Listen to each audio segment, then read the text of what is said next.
Hi, welcome to STS. సాహిత్య ప్రక్రియలు. గల్పిక. గల్పిక అనేది కథానిక కన్నా చిన్నది, విమర్శ ప్రధానమైనది, సున్నితమైన వ్యంగ్యం కలది గల్పిక. గల్పికను ఆంగ్లంలో స్కెచ్ లేదా ప్రోజ్ పోయం అంటారు.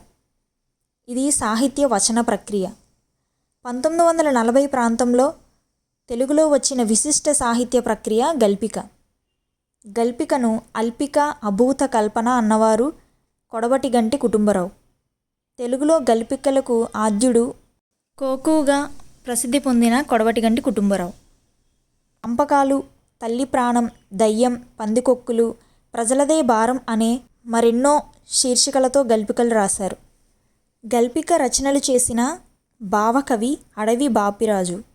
శశికళ, అంజలి ఈయన రచనలు. మొక్కపాటి నరసింహశాస్త్రి పిల్లక అనే గల్పిక రాశారు. రావిశాస్త్రి 6 చిత్రాలు, బాకీ కథలు రాశారు. చింతా దీక్షితులు కథన చక్రవర్తి అని ఈయనకు బిరుదు.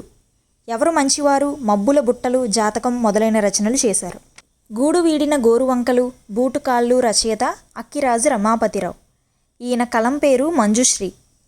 వనమాలి, రంగవల్లి, చెంగల్వ రాసింది మల్లాది రామకృష్ణ శాస్త్రి. తలుపుల రసీదు, తీరాల మధ్య చెట్టు చెప్పిన మాట అనే గల్పికలకు రచయిత కలసపూడి శ్రీనివాసరావు.